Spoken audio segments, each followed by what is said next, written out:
사바를 첫 해외 생산지로 결정한 것은 인프라 경쟁력과 지리적 이점이라는 몇 가지 중요한 요소에 영향을 받은 전략적 결정입니다. 사바는 대규모 제조 운영을 위한 산업용 부지가 잘 준비되어 있으며 고품질 동박 생산에 전적으로 중요한 경쟁력이 있고 안정적인 전력 공급을 갖추고 있습니다. 인력 가용성 또한 우리가 사바를 선택한 이유 중에 하나입니다. 사바는 이 업계 특성 요구사항을 충족하는 숙련된 인력풀을 보유하고 있습니다.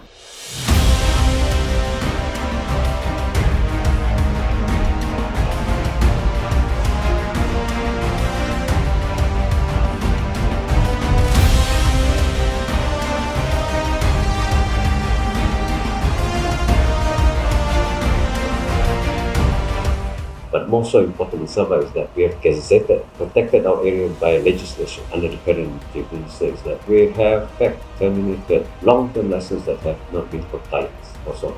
And that takes about, I think, about 500,000 hectares that can back into the state market, back to Sabah. And out of pocket to establish about 400,000 hectares of industrial plantation within Sabah as a future source of timber for the industry as well as for the economy of Sabah.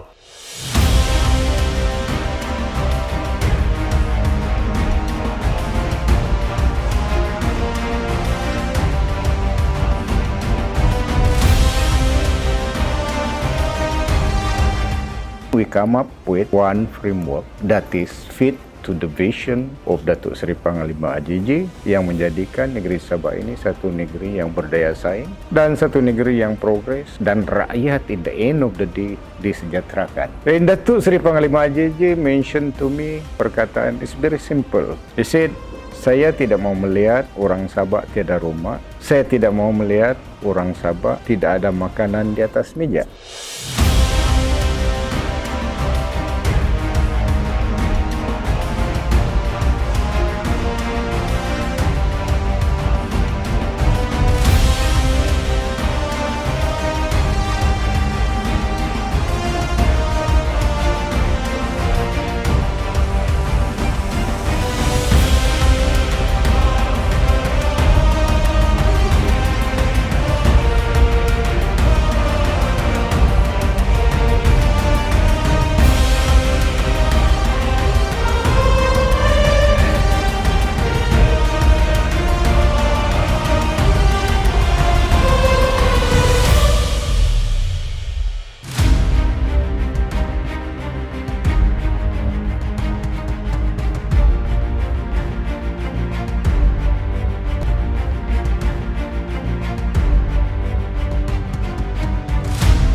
We are the only three in the world with that kind of recognition given by UNESCO. The first one is Senonja in China, and after that Jeju, and now Sabah. We are only the third in the world. Mount Kinabalu was declared a UNESCO site in the year 2000. The Kroko Range was recognized as a UNESCO biosphere in 2014, if I'm not mistaken. And then just last year, we have this Kinabalu Global Geopark, recognized as a UNESCO. The numerous plants, there are so many that endemic to Sabah. The proboscis monkey for wildlife, the pygmy elephant, more than 600 over species of birds in Sabah, 66 of which are endemic to Borneo, and 6 can only be found in Sabah.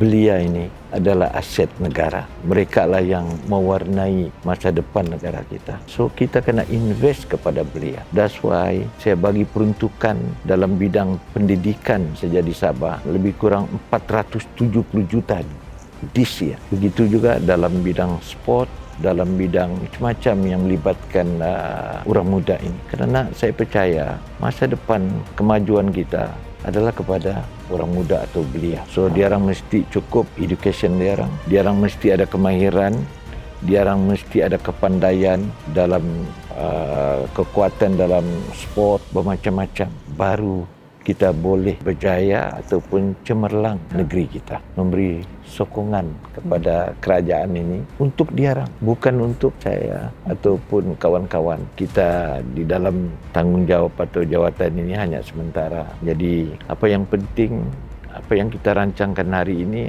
adalah baik untuk masa depan negeri dan diorang. Saya punya visi ataupun niat dalam apa juga yang saya buat ini. Banyak sebetulnya. Saya punya impian ialah ingin melihat Sabah maju jaya dalam Malaysia. Kita mau nikmat kemerdekaan itu dirasai oleh semua orang, daripada bawah, orang kampung, pedalaman, pulau, sehinggalah ke bandar. Itu saja harapan saya.